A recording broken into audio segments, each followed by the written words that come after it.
नमस्कार दोस्तों, आज हम बात करेंगे एक ऐसे फाइनेंशियल टूल के बारे में जो बिजनेस के कैश फ्लो को काफी स्मूथ बना सकता है। हाँ जी, परचेज बिल डिस्काउंटिंग। बिल्कुल सही। और ये छोटे और मीडियम बिजनेस के लिए बहुत ही मददगार होते हैं। पर पहले समझते हैं कि आखिर ये होता क्या है। परचेज बिल डिस्काउंटिंग असल में होता क्या है? जब आप किसी सप्लायर से सामान खरीदते हैं और आपको उन्हें एक समय में पेमेंट करनी होती है तो आपके पास एक परचेज बिल होता है। हाँ, और जब बिजनेस को तुरंत पैसों की जरूरत होती है तो वो अपने इन बिल को डिस्काउंट करवा देते हैं। मतलब उस बिल की वैल्यू का कुछ हिस्सा बैंक या फाइनेंशियल इंस्टीट्यूशन से एडवांस में मिल सकता है। इसका प्रोसेस काफी सिंपल है। सबसे पहले आपको अपने परचेज बिल जो आपके सप्लायर ने दिए हैं बैंक या किसी NBFC में सबमिट करने होते हैं। बैंक इन बिल्स को वेरीफाई करता है और उनके अगेंस्ट आपको कुछ पैसा एडवांस में देता है। और जब आपके पास कैश आ जाए तो आप अपने रोजमर्रा के ऑपरेशन या स्टॉक परचेज को आसानी से मैनेज कर सकते हैं। जैसे कि मान लीजिए अगर आपका 1 लाख का परचेज बिल है और बैंक आपको उसका 80% एडवांस में दे रहा है तो आपको 80,000 तुरंत मिल सकते हैं। बिल्कुल। और जब आप तय समय पर सप्लायर को पेमेंट करते हैं तो बैंक अपना प्रिंसिपल अमाउंट और कुछ फीस या इंटरेस्ट डिडक्ट कर लेता है। तो ये इतना फायदेमंद क्यों है? सबसे पहली चीज ये है कि ये बिजनेस के कैश फ्लो को बढ़िया बनाता है। जब आपके पास तुरंत फंड्स आते हैं तो आपको कामकाजी पूंजी यानी वर्किंग कैपिटल की चिंता नहीं होती है। और इसमें आप अपने सप्लायर के साथ भी अच्छे रिलेशन बना सकते हैं क्योंकि आप टाइमली पेमेंट कर पा रहे हैं। और एक और बात, ये किसी लोन या उधार लेने जैसा प्रोसेस नहीं है जो आपकी लायबिलिटीज भी नहीं बढ़ाती, यानी बैलेंस शीट पर भी इतना ज्यादा असर नहीं पड़ता। मुझे लगता है कि ये ऑप्शन उन बिजनेस के लिए बेस्ट है जो नियमित रूप से सेल्स और परचेज करते हैं और जिन्हें जल्दी कैश फ्लो की जरूरत होती है।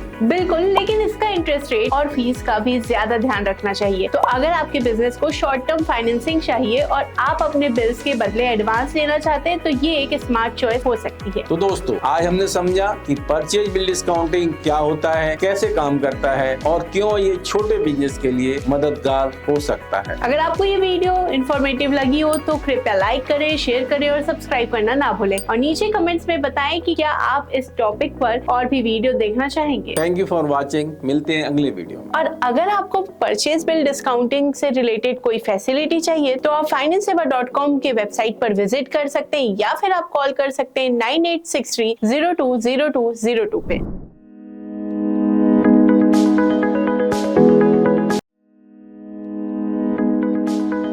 नमस्कार दोस्तों, आपका स्वागत है हमारे परचेज बिल डिस्काउंटिंग के दूसरे एपिसोड में। पिछले वीडियो में हमने बात की थी आखिर क्या है परचेज बिल डिस्काउंटिंग, और इस वीडियो में हम जानेंगे कि आखिर परचेज बिल डिस्काउंटिंग के एडवांटेजेस क्या हैं। सबसे पहला और बड़ा फायदा कैश फ्लो इम्प्रूवमेंट। जब आपके पास बिल्स के अगेंस्ट तुरंत कैश आ जाता है तो आपकी वर्किंग कैपिटल नीड फुलफिल हो जाती है और आपको रोजमर्रा के खर्चों की चिंता नहीं होती। बिल्कुल, जैसे अगर किसी बिजनेस के पास 2 लाख का परचेज बिल है और उसे कुछ ही दिनों में रॉ मटेरियल खरीदने हैं और उसके लिए उसको फंड चाहिए तो वो बिल डिस्काउंटिंग से तुरंत कैश एक्सेस कर सकता है और ऑपरेशन स्मूथ चल सकता है। और दूसरा फायदा है रिड्यूस डिपेंडेंस ऑन लोन, यानी आपको हर बार लोन लेने की जरूरत नहीं पड़ती जिससे आपके ऊपर एक्स्ट्रा डेट का बर्डन नहीं आता। साथ ही ये प्रोसेस थोड़ा फास्टर और आसान हो जाता है। बैंक या NBFC जल्द ही आपके बिल वेरीफाई करके अमाउंट रिलीज कर देते हैं। तो अगर आपके पास जेन्युइन बिल्स हैं तो अप्रूवल प्रोसेस भी क्विक हो सकता है। एक और फायदा है मेंटेनिंग गुड सप्लायर रिलेशनशिप। जब आप सप्लायर को समय पर पेमेंट करते हैं तो इससे उसका भरोसा बढ़ता है और बिजनेस रिलेशन भी अच्छे रहते हैं। अगर आपको ये वीडियो इन्फॉर्मेटिव लगा हो तो कृपया लाइक करें, शेयर करें, सब्सक्राइब करना ना भूलें और नीचे कमेंट्स में बताएं कि क्या आप इस टॉपिक पर और भी वीडियो देखना चाहते हैं। और अगर आपको परचेज बिल डिस्काउंटिंग से रिलेटेड कोई फैसिलिटी चाहिए तो आप financesaver.com के वेबसाइट पर विजिट कर सकते हैं या फिर आप कॉल कर सकते हैं 9863020202 पे।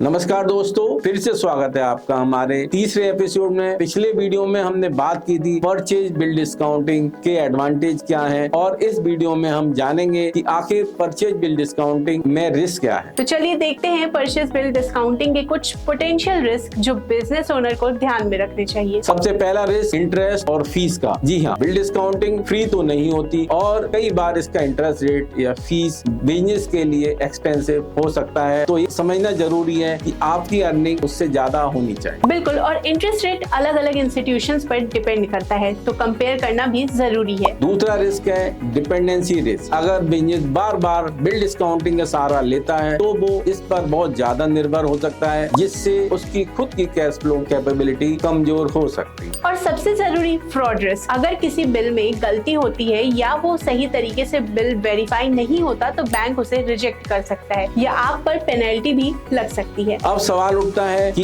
इन रिस्क को मैनेज कैसे करें। सबसे पहले हमेशा बिल्स की एक्यूरेसी वेरीफाई करें ताकि फ्रॉड या मिस्टेक का चांस ना रहे। और दूसरा, हमेशा इंटरेस्ट रेट्स और फीस कंपेयर करें, यानी जो भी फाइनेंशियल इंस्टीट्यूशंस आपको रिजनेबल रेट दे उसी के साथ डील फाइनलाइज करें। इससे आपकी कॉस्ट कंट्रोल में रहेगी। साथ ही हर बार बिल डिस्काउंटिंग पर निर्भर होने की बजाय अपने कैश फ्लो प्लानिंग और बजट का भी ध्यान रखें। इससे आप अननेसेसरी डिपेंडेंसी से बच सकते हैं। तो दोस्तों, परचेज बिल डिस्काउंटिंग के फायदे भी हैं, रिस्क भी है। सही तरीके से मैनेज करें तो ये आपके बिजनेस के ग्रोथ में काफी मदद कर सकता है। अगर आपको आज का वीडियो पसंद आया और इन्फॉर्मेटिव लगा तो प्लीज लाइक, शेयर और सब्सक्राइब करना ना भूलें। और हमें कमेंट्स में बताएं कि क्या आप और टॉपिक्स पर भी ऐसी वीडियोस देखना चाहेंगे। Thank you for watching. मिलते हैं अगले वीडियो में एक और एक्साइटिंग टॉपिक के साथ। और अगर आपको परचेज बिल डिस्काउंटिंग से रिलेटेड कोई फैसिलिटी चाहिए तो आप financesaver.com के वेबसाइट पर विजिट कर सकते हैं या फिर आप कॉल कर सकते हैं 9863020202 पे।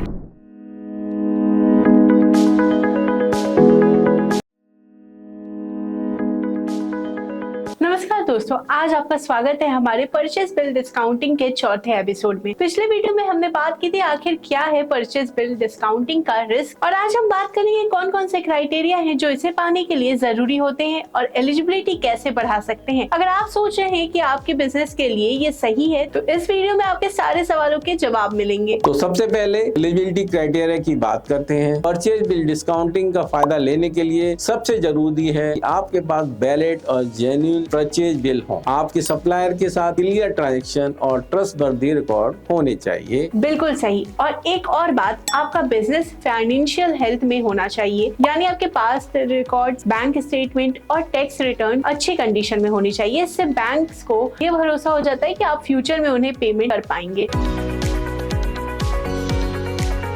अब बात करते हैं उन डॉक्यूमेंट की जो आपको सबमिट करने होंगे। सबसे पहले तो वैलिड परचेज बिल की कॉपी जो आपके सप्लायर ने जनरेट की है। साथ ही आपके बिजनेस की फाइनेंशियल स्टेटमेंट जैसे बैलेंस शीट, प्रॉफिट और लॉस स्टेटमेंट और रीसेंट बैंक स्टेटमेंट। इन डॉक्यूमेंट से बैंक को आपके बिजनेस की फाइनेंशियल पोजीशन का आइडिया मिलता है। और एक जरूरी डॉक्यूमेंट है जीएसटी रिटर्न। इससे बैंक को पता चलता है कि आपका बिजनेस लीगल है और रेगुलर कंप्लायंस कर रहा है। इसके अलावा केवाईसी डॉक्यूमेंट जैसे पैन कार्ड, आधार कार्ड और बिजनेस रजिस्ट्रेशन सर्टिफिकेट भी होने चाहिए।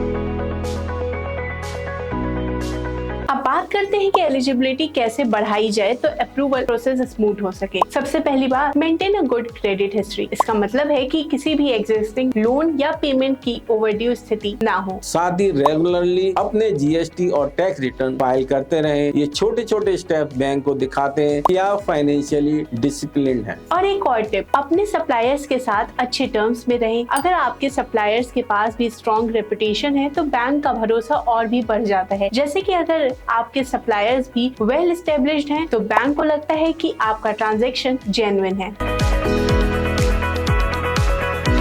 एक छोटा एग्जांपल लेते हैं। मान लीजिए आपके पास 1 लाख का परचेज बिल है और आपके बिजनेस की फाइनेंशियल अच्छे हैं, आपके सप्लायर रेपुटेड है और आपके पास सभी रिक्वायर्ड डॉक्यूमेंट है। ऐसे में बैंक आपकी एलिजिबिलिटी को जल्दी से चेक करके आपको जल्दी लोन अप्रूव कर देगा और आपको उस बिल्स का 80 to 90% तुरंत कैश के रूप में मिल सकता है। और अगर आपके फाइनेंशियल्स क्लियर नहीं है या डॉक्यूमेंट्स में कुछ मिसिंग है तो बैंक अप्रूवल में डिले कर सकता है या फीस बढ़ा सकता है। इसीलिए सभी डॉक्यूमेंट्स और रिकॉर्ड्स को अपडेटेड जरूर रखें।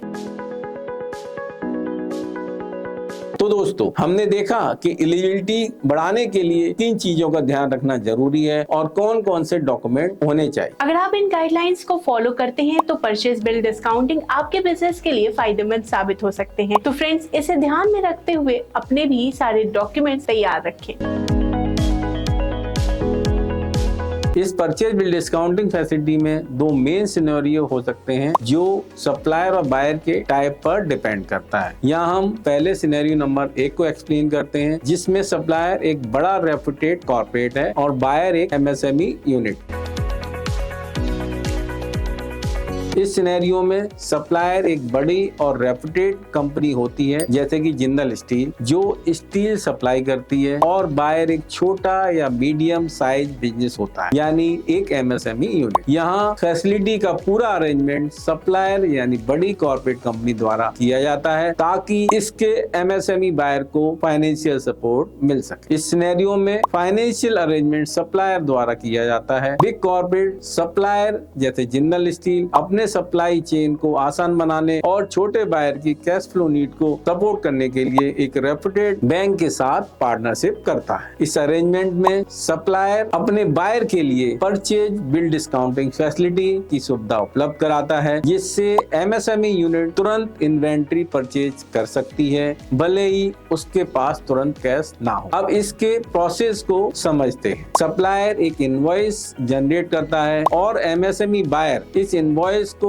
बैंक के पास डिस्काउंट के लिए सबमिट करता है। बैंक सप्लायर को इमीडिएट पेमेंट कर देता है, जबकि MSME बायर को बैंक को एक एग्रीड समय में रिपेमेंट करना होता है। बैंक इस तरह की फैसिलिटी को देने से पहले सप्लायर से लेटर ऑफ कंफर्ट मांगता है। इस फैसिलिटी के अंदर बैंक सप्लायर के क्रेडेंशियल को चेक करता है। इस अरेंजमेंट में MSME बायर के बेनिफिट को समझते हैं। MSME यूनिट इमीडिएट कैश की कमी के बावजूद अपने ऑपरेशन कंटिन्यू रख सकती है, जिससे उसकी प्रोडक्टिविटी और प्रॉफिटेबिलिटी बढ़ती है। बिग कॉर्पोरेट की इन्वॉल्वमेंट और रेप्यूटेड बैंक का सपोर्ट होने से बायर को कम इंटरेस्ट रेट पर फंडिंग मिल जाती है, वो भी विदाउट सिक्योरिटी, जो ट्रेडिशनल लोन से काफी सस्ती होती है। अब समझते हैं डिफॉल्ट टर्म्स। इस सिनेरियो में अगर MSME बायर टाइमली पेमेंट नहीं कर पाता तो सप्लायर यानी जिंदल स्टील फ्यूचर सप्लाई को रोक सकता है, जिससे बायर का बिजनेस इंपैक्ट हो सकता है। इस तरह सिनेरियो 1 में बिग कॉर्पोरेट सप्लायर द्वारा बैंक के साथ किया गया अरेंजमेंट छोटे बिजनेसेस को फाइनेंशियल हेल्प और फ्लेक्सिबिलिटी देने का एक पावरफुल तरीका है, जिससे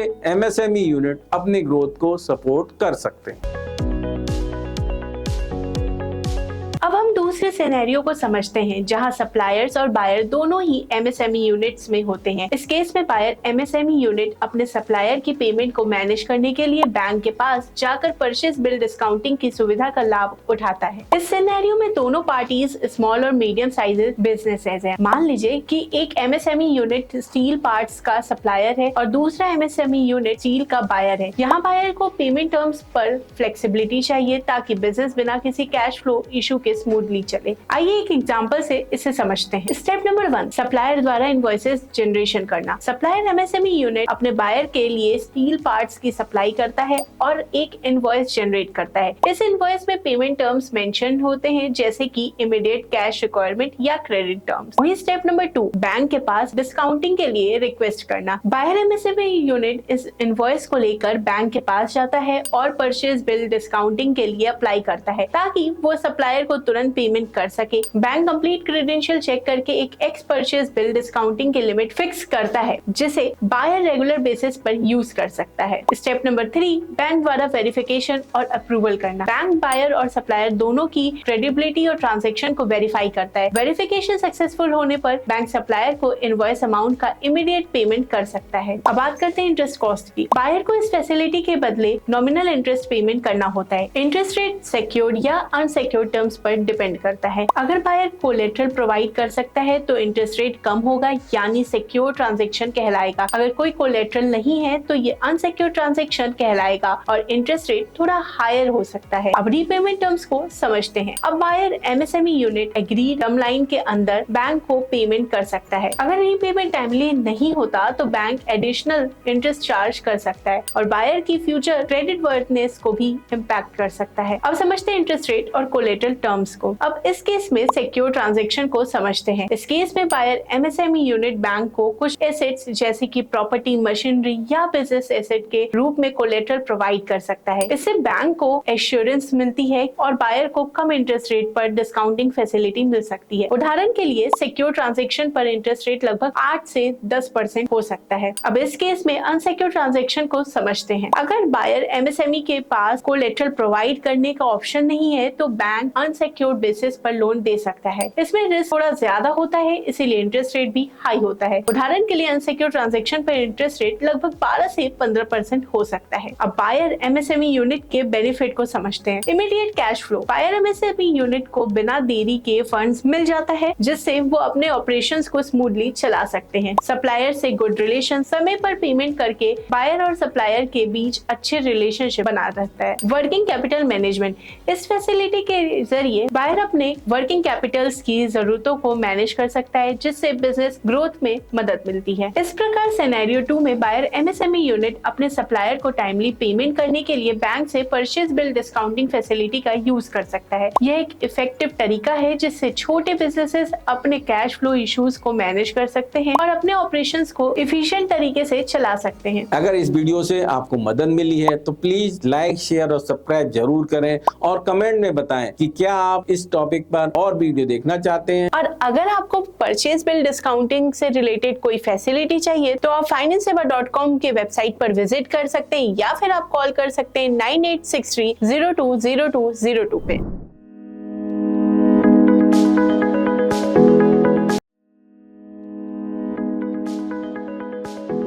नमस्ते दोस्तों, फिर से स्वागत है आपका हमारे 5वें एपिसोड में। पिछली वीडियो में हमने बात की थी कि आखिर क्या है परचेज बिल डिस्काउंटिंग की एलिजिबिलिटी क्राइटेरिया। आज के वीडियो में हम जानेंगे कि परचेज बिल डिस्काउंटिंग और इनवॉइस डिस्काउंटिंग में क्या डिफरेंस होता है। पिछले वीडियो में हमने बात की थी आखिर क्या है परचेज बिल डिस्काउंटिंग की एलिजिबिलिटी, और इस वीडियो में हम जानेंगे कि परचेज बिल डिस्काउंटिंग और इनवॉइस डिस्काउंटिंग में क्या डिफरेंसेस हैं। तो चलिए सबसे पहले इनवॉइस डिस्काउंटिंग की बात करते हैं।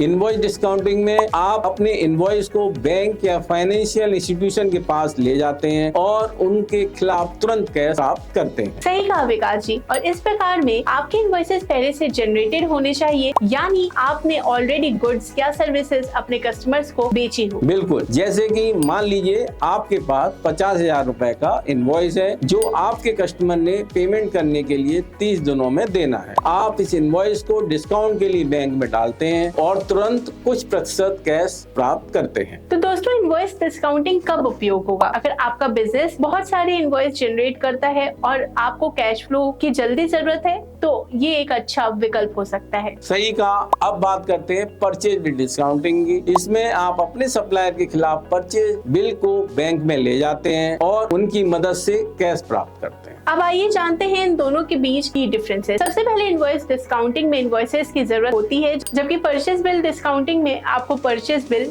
चाहिए होता है। दूसरा अंतर है, इनवॉइस डिस्काउंटिंग में आप कस्टमर से पेमेंट की उम्मीद कर रहे हैं, जबकि परचेज बिल डिस्काउंटिंग में आपको सप्लायर के साथ ट्रांजैक्शन के लिए कैश मिल रहा है। आइए एक एग्जांपल लेते हैं। मान लीजिए कि आपका एक मैन्युफैक्चरिंग बिजनेस है। आपने 10,000 यूनिट्स का ऑर्डर दिया और सप्लायर ने आपको 5 लाख का बिल दिखाया। अब आप इस बिल को डिस्काउंट करवा सकते हैं। ठीक है, अगर आपको कुछ दिन बाद कस्टमर से 2 लाख का इनवॉइस पेमेंट मिल रहा है तो आप उस इनवॉइस को भी डिस्काउंट करवा सकते हैं। तो मतलब एक तरीके से आप कैश फ्लो में ट्रैफिक जमा को ठीक कर सकते हैं। अगर जल्दी कैश चाहिए तो दोनों ऑप्शंस का सही से उपयोग करें। तो दोस्तों, इनवॉइस डिस्काउंटिंग और परचेज बिल डिस्काउंटिंग में ये है की डिफरेंस। ये दोनों फाइनेंसिंग मेथड अपने अपने तरीके से यूजफुल हैं, लेकिन आपको बिजनेस की जरूरत के हिसाब से चुनना होगा। बिल्कुल सही कहा विकास जी। अगर आपको कैश फ्लो में परेशानी आ रही है और पेमेंट्स की जरूरत है तो ऐसे सही फाइनेंसिंग मेथड चुनें। अगर आपको आज का वीडियो पसंद आया तो कृपया लाइक, शेयर और सब्सक्राइब करना ना भूलें और हमें कमेंट में बताएं कि आप इस टॉपिक पर और वीडियो देखना चाहेंगे। धन्यवाद दोस्तों, मिलते हैं अगले वीडियो में कुछ और मजेदार जानकारी के साथ। और अगर आपको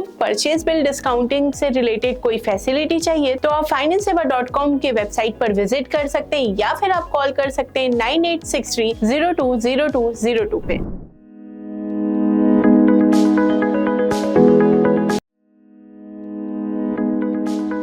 नमस्ते दोस्तों, परचेज बिल डिस्काउंटिंग के इस 5th एपिसोड में आपका स्वागत है। पिछले एपिसोड में हमने इनवॉइस डिस्काउंटिंग और परचेज बिल डिस्काउंटिंग के बीच का फर्क बताया था और आज हम चर्चा करेंगे परचेज बिल डिस्काउंटिंग के प्रोसेस के बारे में, यानी स्टेप बाय स्टेप गाइड की कि ये कैसे काम करता है। तो चलिए सबसे पहले समझते हैं कि परचेज बिल डिस्काउंटिंग का प्रोसेस क्या होता है। पहला स्टेप है अपने सप्लायर से परचेज बिल लेना। ये बिल आपके द्वारा खरीदी गई गुड्स या सर्विसेज के होते हैं। सही बात है विकास जी। अब जब आपके पास परचेज बिल डिस्काउंटिंग है तो अगला स्टेप है इसे बैंक या फाइनेंशियल इंस्टीट्यूशन में सबमिट करना। जब आप परचेज बिल सबमिट करते हैं तो बैंक आपकी ऑथेंटिसिटी को वेरीफाई करता है। इसे वेरीफाई करने में आमतौर पर 1 से 2 दिन का समय लग सकता है। और जैसे ही बैंक वेरिफिकेशन कर लेता है, अगला स्टेप है आपको एक डिस्काउंट रेट प्रदान करना। ये रेट आपके क्रेडिट वर्थनेस पर निर्भर करता है। इसके बाद जब आप डिस्काउंट रेट एक्सेप्ट कर लेते हैं तो बैंक आपको एग्रीड अमाउंट की कैश एडवांस करता है। ये आमतौर पर परचेज बिल का 80 से 90% तक होता है। यानी अगर आपके पास 1 लाख का बिल है तो आपको 80 से 90 हजार तुरंत मिल जाएंगे। ये प्रोसेस पूरा होने में 3 से 5 दिन लग सकते हैं। अब जब आपको फंड मिल जाए तो अगले स्टेप में बैंक अपने फीस काटता है। ये फीस जनरली परसेंटेज में होती है जो आपके ट्रांजैक्शन पर निर्भर करती है। तो मान लीजिए कि बैंक ने 2% फीस रखी तो 80,000 पर आपको 1600 का फीस देना होगा। इसीलिए टोटल फीस और इंटरेस्ट रेट का कैलकुलेशन करना जरूरी है ताकि आपको सही अमाउंट मिल सके। तो दोस्तों इस प्रकार परचेज बिल डिस्काउंटिंग का प्रोसेस पूरा होता है। इसे समझना और सही डॉक्यूमेंट्स तैयार रखना बहुत जरूरी है ताकि आपको जल्दी फंड्स मिल सके। अगर आपको इस वीडियो से जानकारी मिली हो तो प्लीज लाइक, शेयर और सब्सक्राइब करें और कमेंट में बताएं कि आप क्या और जानना चाहेंगे। धन्यवाद दोस्तों, अगले एपिसोड में मिलते हैं। और अगर आपको परचेज बिल डिस्काउंटिंग से रिलेटेड कोई फैसिलिटी चाहिए तो आप financeseva.com के वेबसाइट पर विजिट कर सकते हैं या फिर आप कॉल कर सकते हैं 9863020202 पे।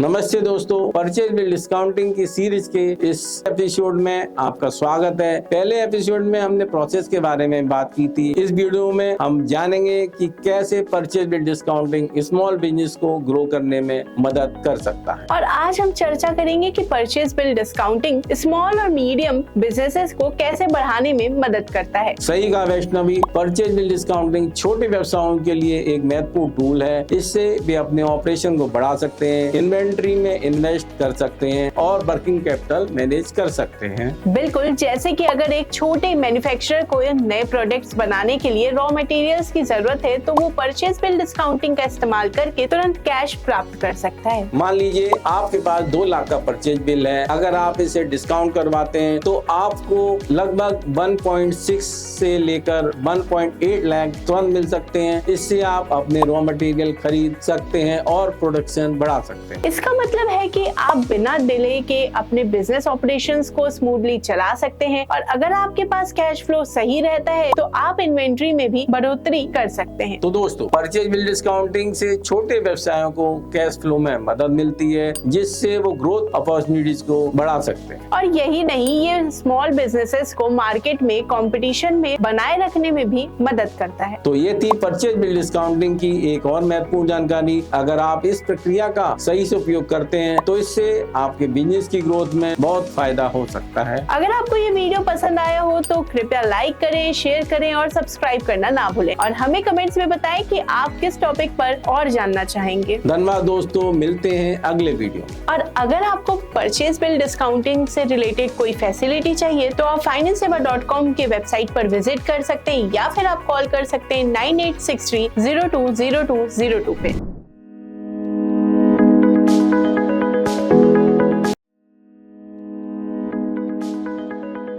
नमस्ते दोस्तों, परचेज बिल डिस्काउंटिंग की इस सीरीज के 8वें एपिसोड में आपका स्वागत है। पिछले एपिसोड में हमने छोटे व्यवसायों के लिए इसकी महत्वता के बारे में बात की थी। इस एपिसोड में हम जानेंगे परचेज बिल डिस्काउंटिंग की फीस और इंटरेस्ट रेट के बारे में। और आज हम चर्चा करेंगे कि परचेज बिल डिस्काउंटिंग में आने वाली कॉस्ट के बारे में, जैसे फीस और इंटरेस्ट रेट। तो सबसे पहले बात करते हैं फीस की। परचेज बिल डिस्काउंटिंग में आमतौर पर प्रोसेसिंग फीस होती है जो कि डिस्काउंट अमाउंट का 1% परसेंटेज होती है। सही बात है। एग्जाम्पल के लिए अगर आपका डिस्काउंट अमाउंट 1 लाख और बैंक 2% की प्रोसेसिंग फीस लेता है तो आपको 2000 का फीस देना होगा। इसके अलावा इंटरेस्ट रेट भी एक महत्वपूर्ण फैक्टर है। इंटरेस्ट रेट आमतौर पर 8% से लेकर 12% के बीच होते हैं, लेकिन ये आपके क्रेडिट वर्दीनेस पर डिपेंड करते हैं। मान लीजिए अगर आपने 80,000 का एडवांस लिया है और इंटरेस्ट रेट 10% है तो आपको 8,000 का इंटरेस्ट देना होगा। लेकिन ध्यान रहे कुछ हिडन कॉस्ट भी हो सकते हैं, जैसे लेट पेमेंट फीस या डॉक्यूमेंटेशन चार्जेस। इसीलिए सभी टर्म्स और कंडीशन को अच्छे से पढ़ना जरूरी है। और अफोर्डेबल ऑप्शंस खोजने के लिए हमेशा मार्केट रिसर्च करें और विभिन्न बैंक्स और प्लेटफॉर्म्स की रेट्स की तुलना करें। तो दोस्तों, परचेज बिल डिस्काउंटिंग की कॉस्ट को समझना बेहद जरूरी है ताकि आप इन्फॉर्म डिसीजन ले सकें। अगर आपको ये जानकारी पसंद आई हो तो लाइक और सब्सक्राइब करना ना भूलें और कमेंट्स में बताएं कि आप क्या और जानना चाहेंगे। धन्यवाद दोस्तों, अगले एपिसोड में मिलते हैं। और अगर आपको परचेज बिल डिस्काउंटिंग से रिलेटेड कोई फैसिलिटी चाहिए तो आप financesaver.com के वेबसाइट पर विजिट कर सकते हैं या फिर आप कॉल कर सकते हैं 98630202।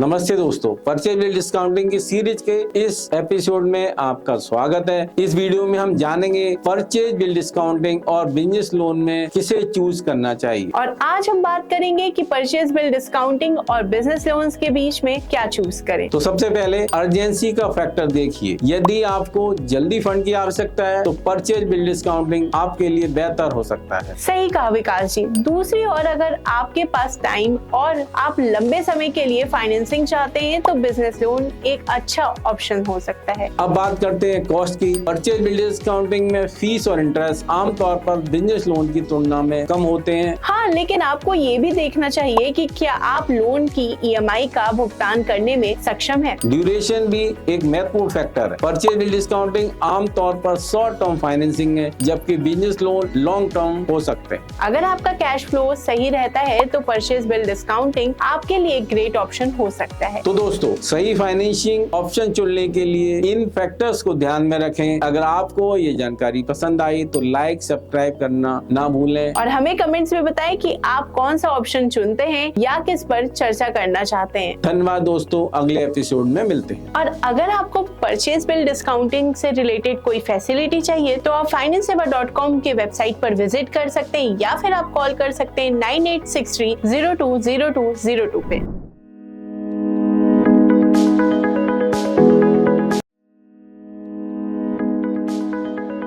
नमस्ते दोस्तों, परचेज बिल डिस्काउंटिंग की सीरीज के इस एपिसोड में आपका स्वागत है। पिछले एपिसोड में फाइनेंसिंग ऑप्शन के बीच चुनाव करने की बात की थी। इस वीडियो में हम जानेंगे कुछ परचेज बिल डिस्काउंटिंग के रियल लाइफ एग्जांपल। और आज हम कुछ रियल लाइफ सक्सेस स्टोरीज के बारे में बात करेंगे कि बिजनेसेस ने परचेज बिल डिस्काउंटिंग का उपयोग करके कैसे थ्रिव किया। तो चलिए पहले एक मैन्युफैक्चरिंग कंपनी की बात करते हैं जिसने परचेज बिल डिस्काउंटिंग का इस्तेमाल किया। इस कंपनी ने एक बड़ा ऑर्डर लिया था, लेकिन रॉ मटेरियल्स के लिए कैश की कमी थी। उन्होंने परचेज बिल डिस्काउंटिंग का सहारा लिया और तुरंत फंड्स प्राप्त किए। इससे उन्हें टाइमली प्रोडक्शन में मदद मिली और बिजनेस में ग्रोथ देखने को मिली। सही कहा विकास जी। अब बात करते हैं कि एक रिटेल कंपनी की जिसने सीजनल सेल्स के लिए परचेज बिल डिस्काउंटिंग का उपयोग किया। उनके पास इन्वेंट्री खरीदने के लिए कैश नहीं था, इसीलिए उन्होंने अपने परचेज बिल को डिस्काउंट करवाया और नया प्रोडक्शन स्टार्ट किया। इसके परिणाम स्वरूप उनके सेल्स में बहुत बढ़ोतरी हुई और उन्होंने मार्केट में एक अच्छा फुट होल्ड बना लिया। और अगर आपको परचेज बिल डिस्काउंटिंग से रिलेटेड कोई फैसिलिटी चाहिए तो आप financesaver.com के वेबसाइट पर विजिट कर सकते हैं या फिर आप कॉल कर सकते हैं 9863020202 पे।